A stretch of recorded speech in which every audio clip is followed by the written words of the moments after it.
El misterio de cómo empezó la vida sigue siendo un rompecabezas. Tantas son las piezas necesarias para aclarar todo el enigma que resolverlo es una tarea complicada. Tarea con la que la humanidad lleva luchando bastante tiempo. Saber cómo empezó la vida es complicado, porque pasa de la sencillez del mundo geoquímico, rocas, agua, gases, a una célula viva, que es de lo más complicado que existe. En ese rompecabezas entran en juego la geología, la astronomía y la química, pero también la historia y la espiritualidad. La dificultad estriba en que cada pieza encaje en su sitio para formar la imagen completa de cómo empezó la vida. Es un problema complicado. Todo lo concerniente al origen es complicado. Es mucho más fácil determinar qué se produjo antes de algo y qué ocurrió después, extrapolando e interpolando datos, que hallar cuál fue el primer paso de algo sobre lo que no hay precedentes. La humanidad ha intentado resolver el enigma aún antes de saber cómo plantearse la búsqueda del origen de la vida. Intentamos resolver el misterio de la vida estudiando y cuantificando nuestro mundo, estudiando cómo evoluciona y se desarrolla la vida, y descubriendo cómo era la Tierra hace miles de millones de años. Con esos conocimientos es posible componer el mapa de nuestro propio origen. Cuando te planteas cuál fue el origen de la vida, no solo te preguntas cómo llegamos aquí, por qué hay jirafas y cebras en África y cosas así, sino que te preguntas algo mucho más profundo. Buscas el principio de todo. Y a lo largo de la historia, todas las culturas que conocemos han buscado respuestas para esa incógnita. Así que preguntarse por el origen de la vida es preguntarse por quiénes somos y cuál es el propósito de nuestra existencia. Tradicionalmente, la religión y la espiritualidad han abordado la pregunta de por qué estamos aquí. La vida es algo mucho más complejo que una simple cuestión científica. La naturaleza de la vida es algo que nos deja abrumados. Nos maravilla. Escribimos poemas, literatura y filosofamos sobre ella. Y nos hace pensar en Dios. Desde luego para mí, como religioso creyente, la vida es algo sobre lo que jamás lo sabremos todo, porque es un misterio. Y el motivo de que sea un enigma es que forma parte del misterio supremo, es decir, que Dios fue quien creó la vida. La ciencia ha logrado muchos éxitos, pero los ha conseguido actuando con ambición modesta, no intentando buscar respuesta para todo. Pero también hay otras preguntas que debemos plantearnos. ¿Por qué es el mundo como es? ¿Por qué es el universo inteligible? ¿Por qué es tan hermoso? Etcétera. Y para esas preguntas, la religión puede ofrecer no respuestas absolutas, pero creo que sí satisfactorias. Para mí la fe religiosa es parte de la búsqueda humana de respuestas. En la actualidad, esa búsqueda de nosotros mismos ha dado fascinantes hipótesis sobre cómo determinados materiales inanimados pueden dar lugar a algo vivo.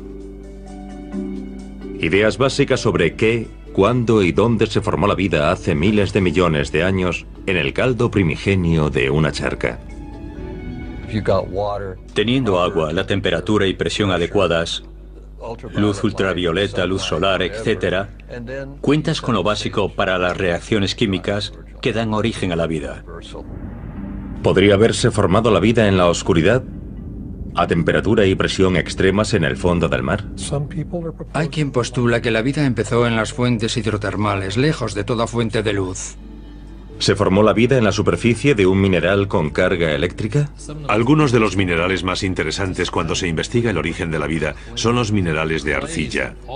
La arcilla tiene muchas propiedades interesantes, catalizadoras y organizativas, justo lo que se necesita para ir de lo simple a lo complejo. ¿Hallarán un punto común los científicos con teorías opuestas en la búsqueda del origen de la vida?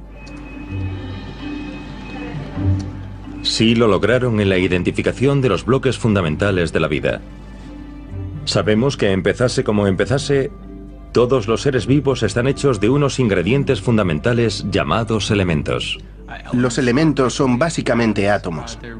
Son los pilares de todo lo que vemos a nuestro alrededor. configuran las rocas, todo el planeta, por supuesto también el oxígeno que respiramos. Son los pilares fundamentales de la vida. La idea de que todo está hecho de una materia fundamental es antigua. Existía ya incluso en la época del filósofo griego Aristóteles, en el siglo IV a.C. Aristóteles gozó de gran credibilidad entre los científicos occidentales durante y después de la caída del Imperio Romano. Los eruditos griegos estaban considerados como los más doctos en física y en biología, y gozaban de tal respeto que durante mucho tiempo nadie los cuestionó. Los griegos de la época de Aristóteles postulaban que además de los 4 elementos, tierra, fuego, aire y agua, un quinto, la quinta esencia, contenía la esencia pura de la vida. La quinta esencia era eterna, incorruptible y diferente a los otros elementos terrenales. La quinta esencia era la sustancia de los cuerpos celestes, otro elemento físico del universo. Aristóteles creía que la quinta esencia estaba relacionada con la creación de la vida. Hoy sabemos que los elementos configuran no solo la vida, sino todo el universo. Y casi todos los elementos, incluidos los esenciales para la vida, se forman en las nubes de escombros resultantes del estallido de estrellas hace miles de millones de años. Todo lo que existe surgió de la misma sustancia básica. Y ese paralelismo entre la química de los humanos y todo lo que pasa en nuestro planeta y en cualquier parte nos acercó mucho más al resto del universo de lo que imaginábamos. De modo que es una especie de vínculo. Del más o menos centenar de elementos conocidos, la vida solo usa unos cuantos. Respecto a los elementos básicos que constituyen la vida, esta no necesita gran cosa. La base de la vida es CHON, C-H-O-N, o sea, carbono, hidrógeno, oxígeno y nitrógeno. Sí, también algo de azufre y de fósforo y unos cuantos oligoelementos, pero la base son los CHON. Esos elementos son como materias primas llevadas a una fábrica. En este caso, una que fabrica la vida misma.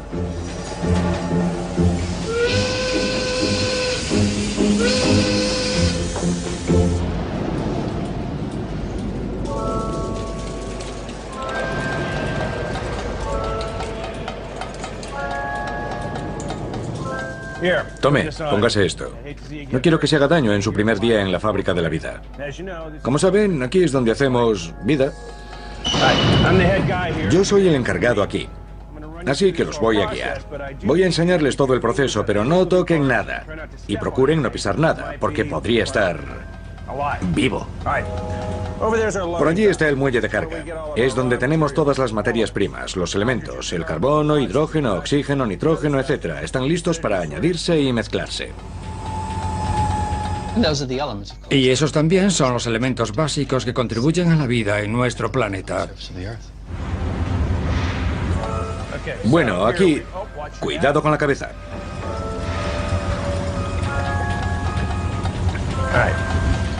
Aquí en la sala de mezcla vertemos todos los elementos en un tanque, donde se ligan entre sí para formar compuestos únicos.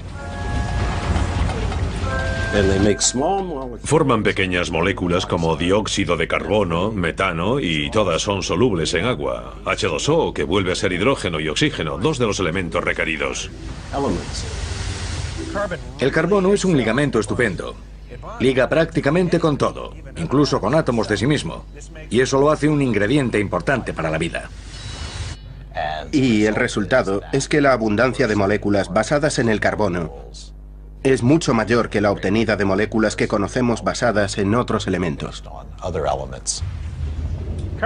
El carbono liga con otros elementos para formar al menos 10 millones de compuestos conocidos llamados orgánicos. Impresionante, ¿no? Bueno, esa manguera suministra un compuesto simple de hidrógeno y oxígeno, es decir, agua. No es un compuesto orgánico, ya que no contiene carbono, pero es vital para lo que hacemos aquí. La rociamos sobre todos los elementos y compuestos. Bien, ¿ven ese indicador? Nos muestra que el agua tiene un punto mínimo de congelación y otro máximo de ebullición. Es decir, que entre esos dos extremos de temperaturas está líquida. Bueno, más o menos. Y eso es estupendo para que los compuestos orgánicos se liguen todavía más rápido y mejor. ¿Lo ven? Chocan y se empujan y crean nuevas moléculas más largas. Y con suficientes de esas moléculas podríamos formar un cúmulo de materia orgánica en la Tierra primitiva, y luego esa materia orgánica podía empezar a sufrir reacciones químicas. Esa reacción es el proceso químico que hace que las materias primas como los elementos y los compuestos se transformen en cosas vivas, se desencadenan mediante la energía. Pero ¿cómo crea la energía la estructura de la vida de algo sin vida? ¿Y cuál es la fuente de esa energía en la Tierra?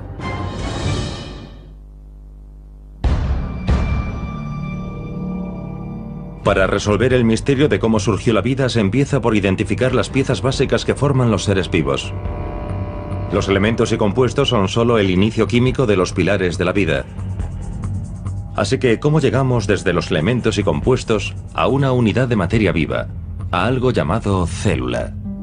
La célula es la unidad fundamental de la vida. Hace mucho tiempo se creía que era solo un cúmulo de enzimas. No obstante, las recientes investigaciones biológicas demuestran que en realidad es un complejo conjunto de orgánulos, de estructuras más pequeñas que ayudan a la célula a estar viva. Creo que lo más fascinante sobre la célula como pilar estructural, como sala de máquinas, es que contiene un microcosmos de vida propio. El proceso que transforma los compuestos orgánicos en las células es tan complejo que nadie lo conoce en su totalidad. Nos falta un gran sector del rompecabezas de cómo empezó la vida.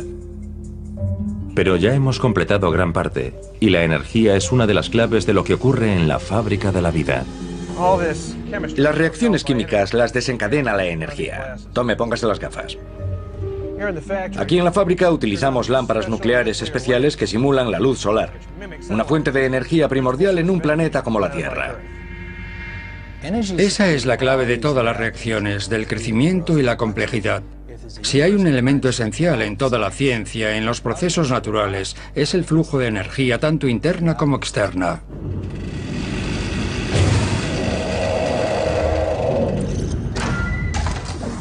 Esta es la sala de procesado. Los compuestos orgánicos están sufriendo cambios muy interesantes. Ya no son simples ingredientes, ahora están haciendo cosas. Veamos qué tenemos. Bueno, hay azúcares e hidratos de carbono que almacenan energía en sus enlaces moleculares. Si rompemos esos enlaces, podremos utilizar esa energía y eliminar los residuos. Eso se llama metabolismo, y es uno de los 3 procesos clave que todos los seres vivos deben realizar. Necesitamos ciertos elementos químicos para que, cuando absorbamos algo, reaccionen con lo absorbido y extraigan energía de él. Si comes un trozo de pan, de pronto vuelves a sentirte bien y tienes energía. ¿Y cómo ha ocurrido? Pues porque dentro de ti se producen muchas reacciones que hacen que eso sea posible.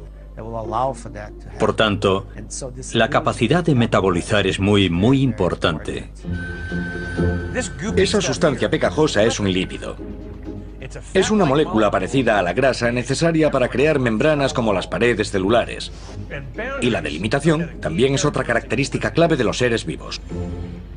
Una de las características de la vida es que esta es celular. Así que toda la vida que conocemos hoy tiene un compartimento, una membrana que rodea el conjunto de moléculas que configuran todo lo que llamamos vida. Lo único que falta ahora es la capacidad de hacer copias, algo muy importante para la vida.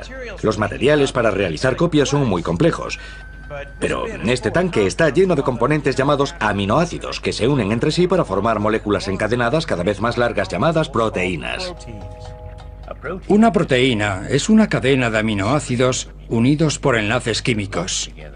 Su unión es muy firme, así que una proteína es un compuesto muy robusto.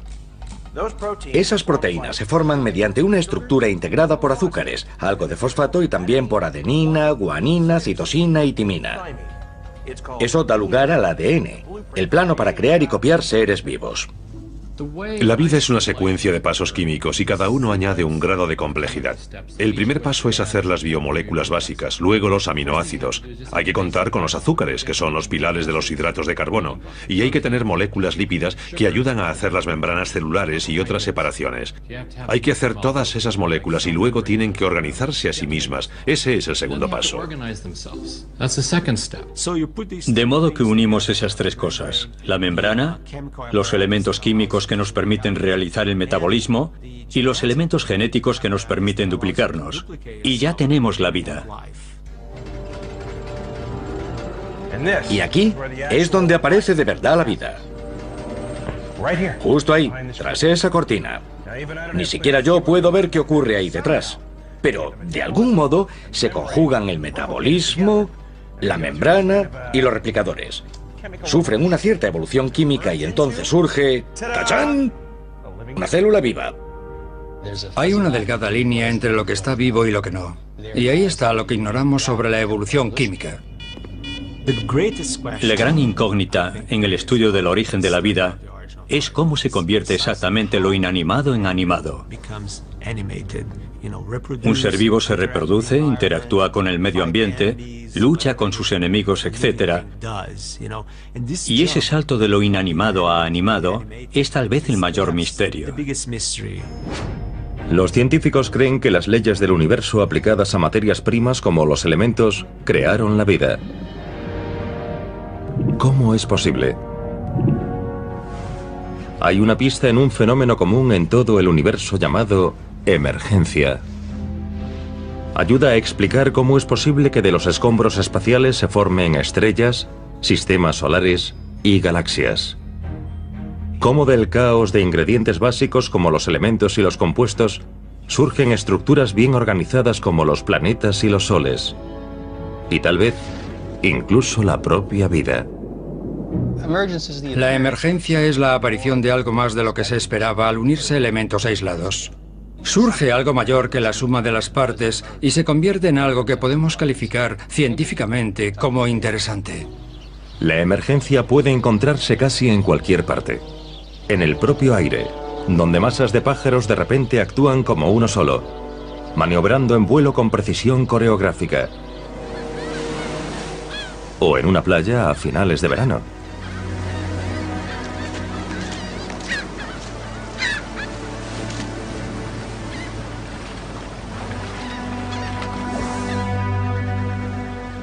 Aquí el sol y las mareas se unen para formar picos y valles a intervalos regulares u ondulaciones en la arena, sin necesidad de mediciones. Cada grano de arena en un lugar así responde a la fuerza de la gravedad y al contacto del agua en movimiento.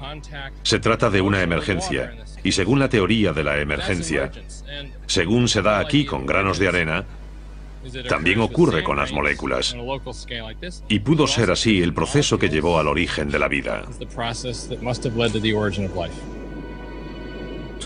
Para mí, el mejor ejemplo de emergencia es la consciencia. El cerebro funciona gracias a sus 100.000 millones de neuronas. Pero si examinamos una neurona sola, no vamos a entender la inteligencia ni la consciencia. Y cuando te hacen un escáner cerebral, se ven cúmulos de neuronas actuando juntas. Y de esa especie de baile de neuronas surge la consciencia. Eso es un ejemplo de emergencia. La emergencia no es un fenómeno mágico ni algo premeditado, sino el resultado de las leyes de la naturaleza y el flujo de energía. La vida puede ser el ejemplo más complejo de emergencia del universo. Un fenómeno que requirió la mezcla precisa de fuerzas a lo largo de eones, para que la materia inanimada se transformase en algo vivo poco a poco. Esa emergencia de la complejidad es una parte esencial de nuestro universo. De átomos de hidrógeno surgen estrellas. De estrellas surgen todos los elementos de la tabla periódica. Esas estrellas, al estallar, forman planetas. Y de ellos, de nuevo, gracias a la energía, quizás sea inevitable la vida. Si es inevitable o no, o natural que la vida surja de ese flujo de energía, no está del todo claro. Pero la teoría sí parece ganar puntos al estudiar galaxias, estrellas, planetas y formas de vida.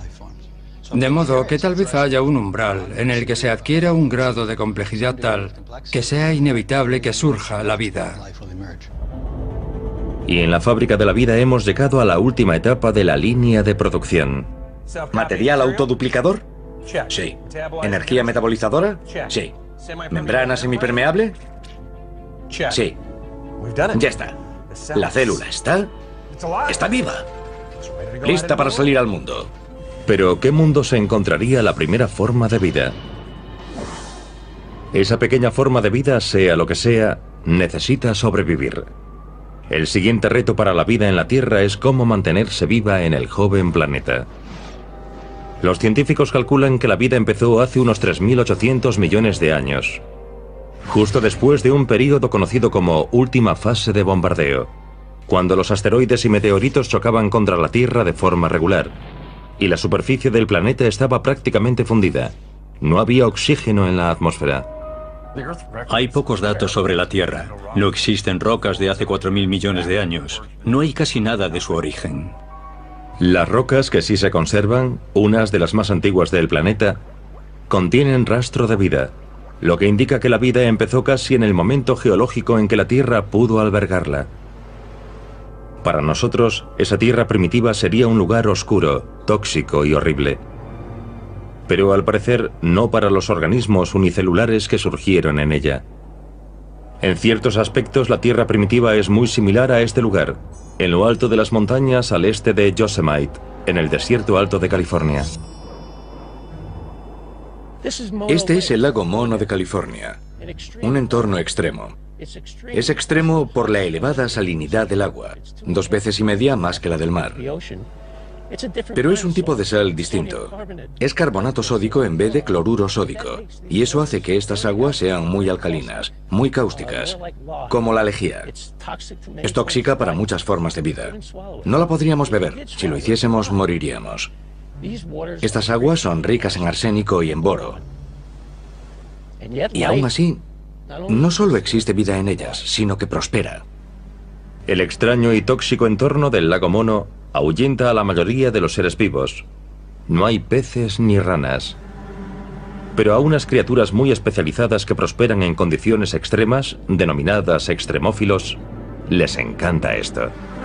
La mosca alcalina, la artemia mónica y, sobre todo, ciertos microorganismos están adaptados para vivir en este lago volcánico.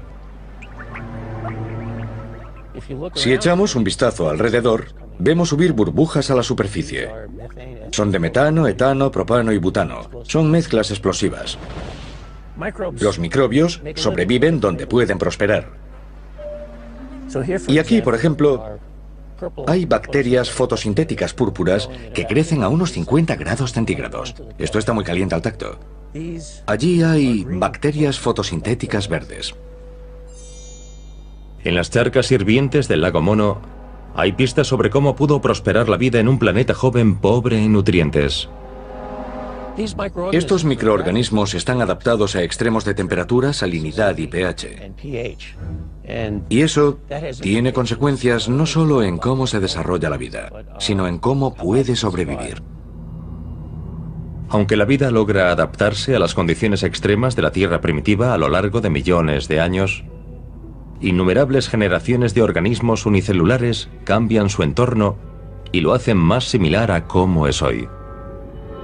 ¿Cómo lograron tal cosa unos organismos diminutos sin inteligencia ni cerebro? ¿Y por qué motivo lo hicieron?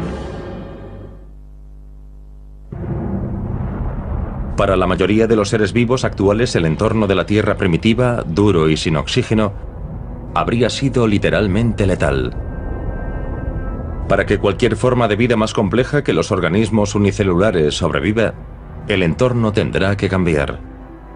¿Pero cómo? Aunque parezca increíble, esos organismos unicelulares van a cambiar el mundo. Pero les llevará bastante tiempo. No creo que fuese fácil prosperar en la Tierra primitiva.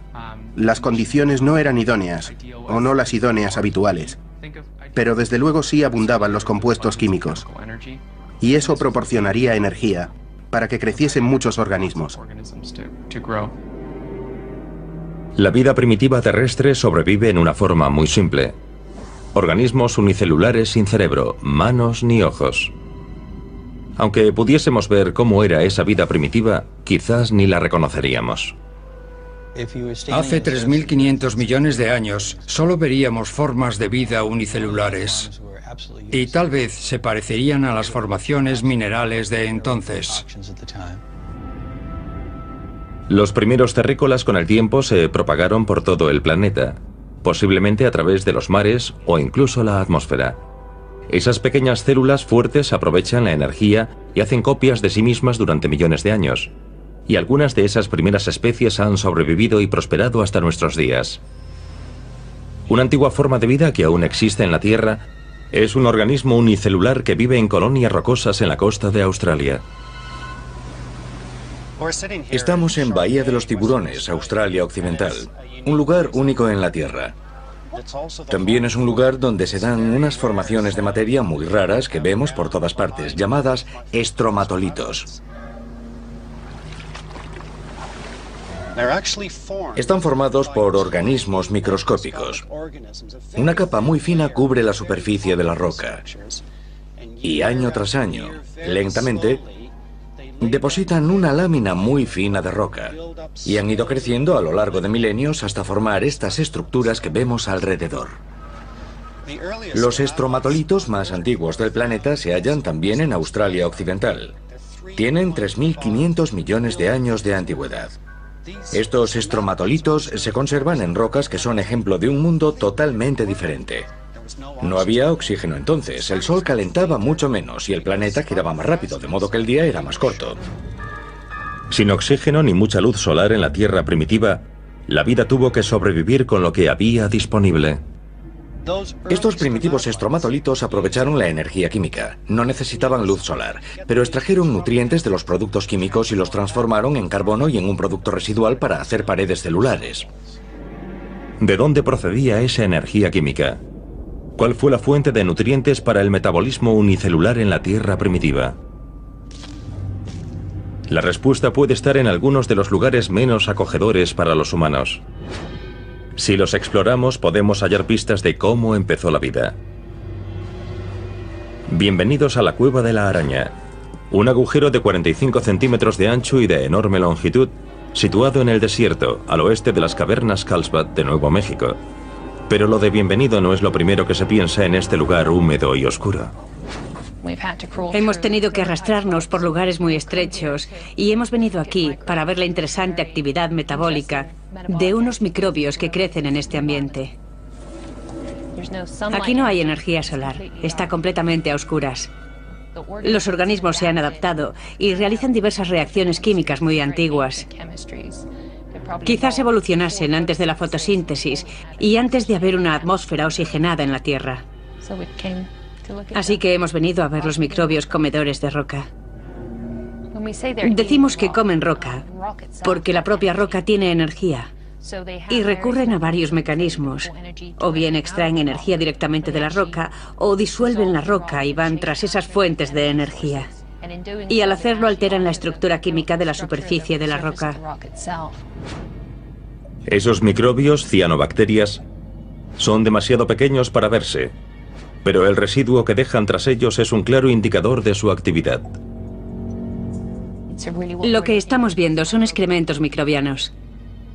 Esas bacterias proporcionan un interesante ejemplo de la adaptabilidad de los seres vivos. Pero, ¿y si además de destacar por su adaptabilidad, esas cianobacterias son como los primeros seres vivos del planeta?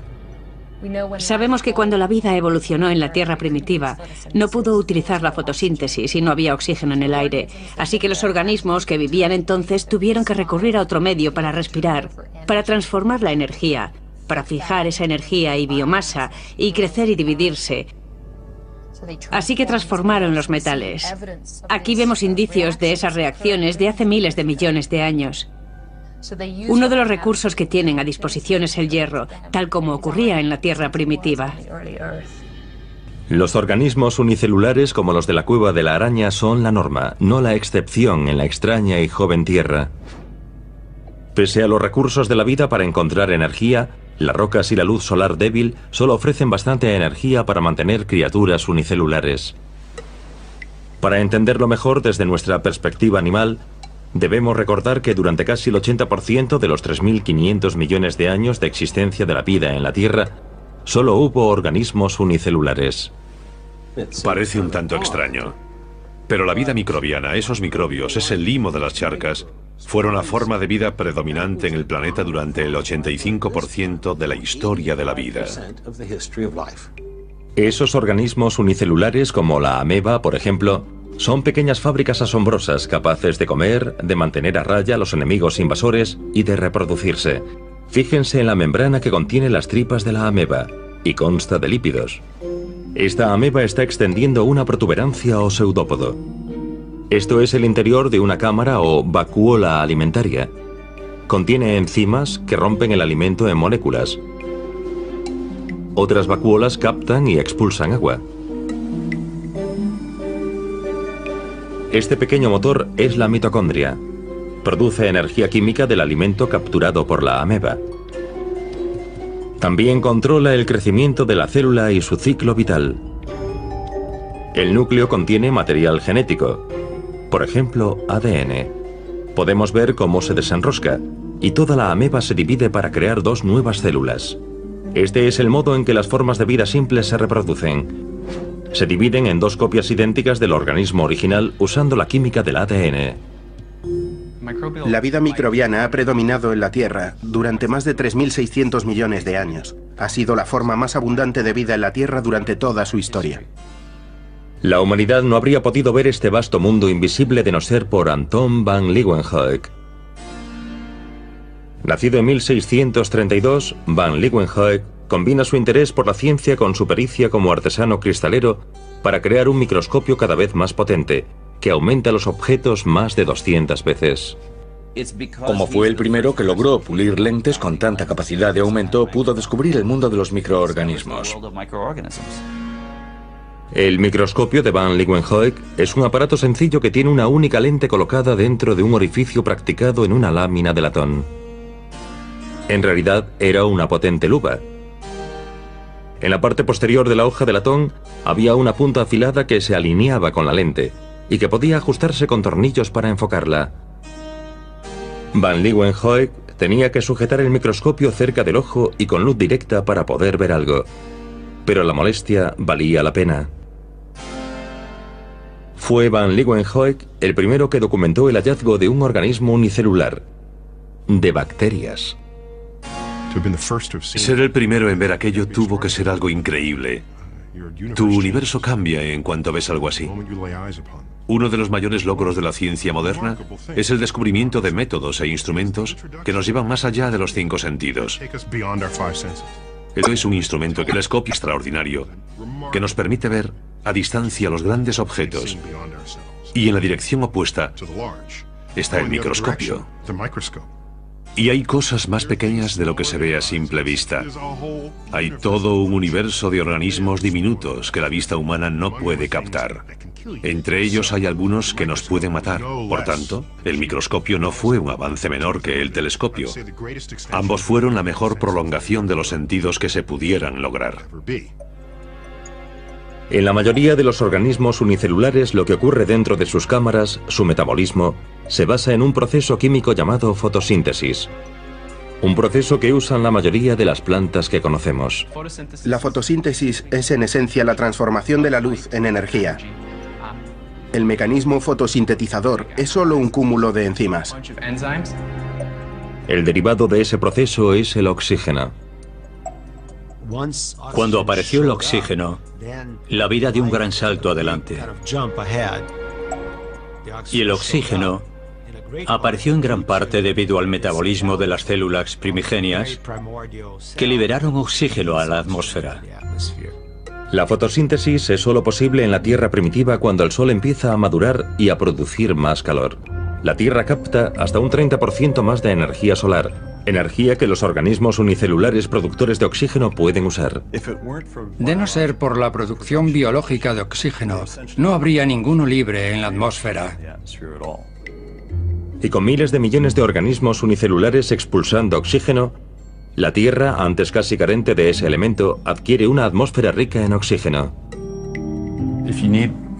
Si necesitas mucha energía, el oxígeno es la forma más eficiente de obtenerla. Y los animales necesitan muchísima. La vida en la Tierra cambió su propio entorno, creando una situación proclive a la vida pluricelular aún antes de que existiese.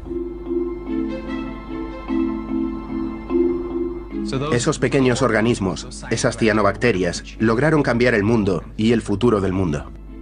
Pero ¿cómo pasa la vida de organismos unicelulares a pluricelulares? De liberadores de oxígeno a otros que lo respiran.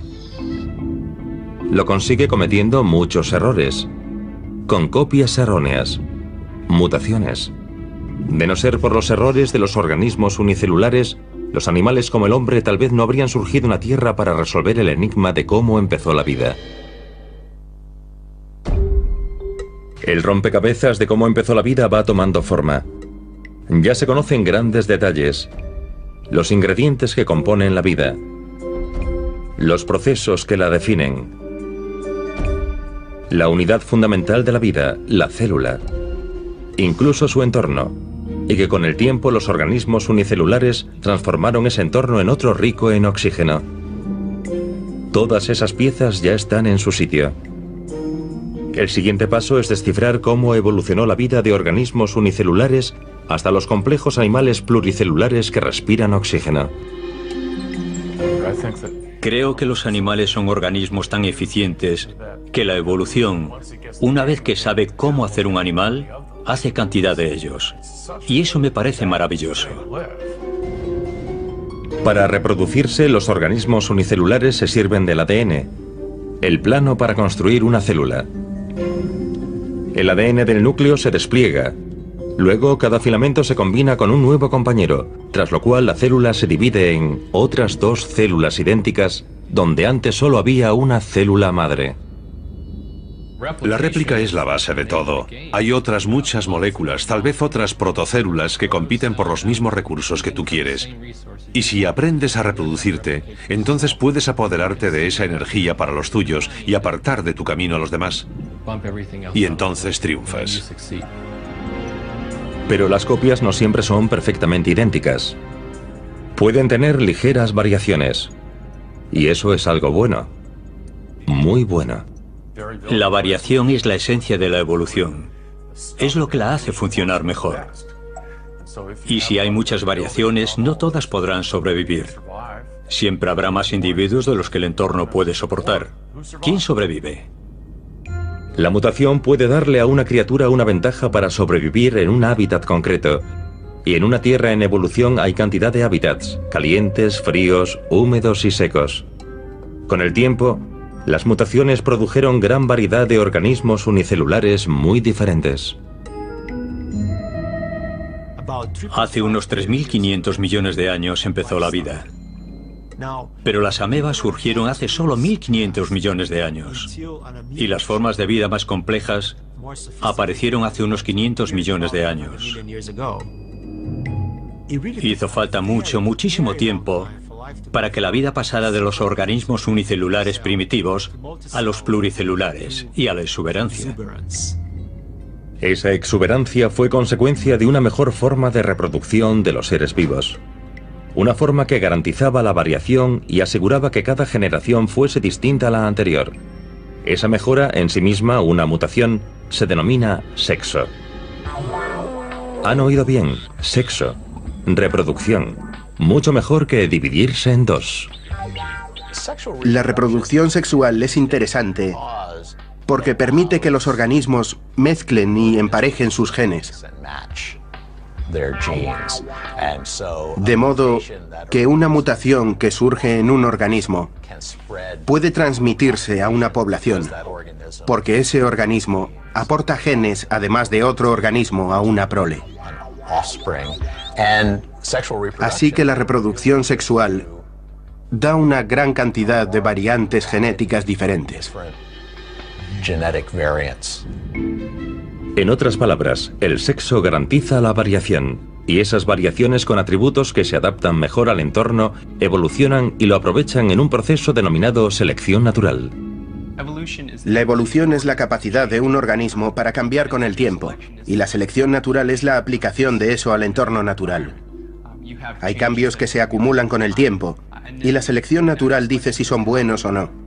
Si con ellos podrás sobrevivir mejor, si podrás tener más hijos, en cuyo caso tus genes son más importantes. Tus genes estarán más presentes en generaciones futuras, o si esa mutación, ese cambio es dañino, en cuyo caso tu línea tiende a desaparecer. Durante una época de hace unos 500 millones de años, conocida como explosión cámbrica, la Tierra se convierte en una auténtica orgía sexual. Los organismos que respiran oxígeno se ponen a la faena, y las criaturas evolucionan hacia seres multicelulares y las mutaciones se suceden. Sabemos que cuando pasamos de organismos unicelulares a otros pluricelulares, también se da la gran revolución sexual, con lo que surgen los primeros animales en gran número. La explosión cámbrica es tanto una explosión sexual como una explosión de animales. Sabemos de la explosión cámbrica gracias a lugares como este, a 2.500 metros de altura en las rocosas canadienses. Esta ladera desolada fue antaño, hace 250 millones de años, una charca mareal. Estamos en la cantera de Walcott, en el Parque Nacional de Yoho, y estamos viendo una imagen del esquisto de Burgess. Se trata de un yacimiento clave de fósiles blandos. Es muy especial e importante, porque da fe de la explosión cámbrica, del surgimiento de la vida animal en la Tierra, y de todos los grupos que surgieron durante esa explosión. Los organismos blandos, como las medusas, es raro que se conserven. Solo ocurre en circunstancias muy especiales. Y eso es lo que pasó aquí, en el esquisto de Burgess. Esa época increíble en la que todos los grandes grupos de animales que conocemos acababan de surgir en la explosión cámbrica. Uno de los organismos más extraños del esquisto de Burgess se denominó peitoia. Se trata de una pequeña estructura circular que parece una especie de medusa. Luego se halló un fósil entero de Anomalocaris y se descubrió que la peitoia era en realidad la parte de la boca del Anomalocaris. Se han encontrado especímenes extraordinarios de Anomalocaris de 1 metro o metro y medio. Así que esos eran los grandes depredadores del Cámbrico medio. Las criaturas de aspecto monstruoso que habitaban el esquisto de Burgess son muy distintas a la vida unicelular que dominó la Tierra durante los anteriores 3.000 millones de años. Los organismos mayores y más complejos, las aves y las abejas, están aquí gracias a la práctica del sexo. Somos el legado de la reproducción sexual y de la selección natural. Cuando se une todo el proceso, la selección natural lo dirige bien claramente, pero no necesita lo que algunos llaman hoy un diseñador. La naturaleza misma contiene un proceso de diseño, por así decirlo. Conserva para el futuro los organismos mejor adaptados. Esta explicación de cómo empezó la vida parece opuesta al relato bíblico del Génesis sobre el paraíso terrenal. Pero para muchos líderes religiosos no hay conflicto entre ambos. El capítulo primero del Génesis se escribió como ejemplo, no como relato, con pelos y señales de los 6 días de trabajo de Dios, sino para decirnos que nada existe salvo por voluntad de Dios. Menciona 8 veces que Dios dijo, hágase. Ese es su verdadero significado, no es un sustituto de la ciencia, sino un complemento para ella. Profundiza la interpretación que la ciencia puede proporcionarnos. Lo más maravilloso sobre nosotros, lo más asombroso, es que la materia inorgánica e inanimada puede organizarse hasta un nivel de complejidad tal que no solo adquiera vida, sino que también pueda pensar sobre lo que es y cómo llegó a ser lo que es. Eso para mí es lo más maravilloso de estar vivo. Las circunstancias naturales que permitieron que surgiese la vida quizás fueron insólitas, tal vez extrañas. una posibilidad remota. Pero se dieron, al menos por esa vez.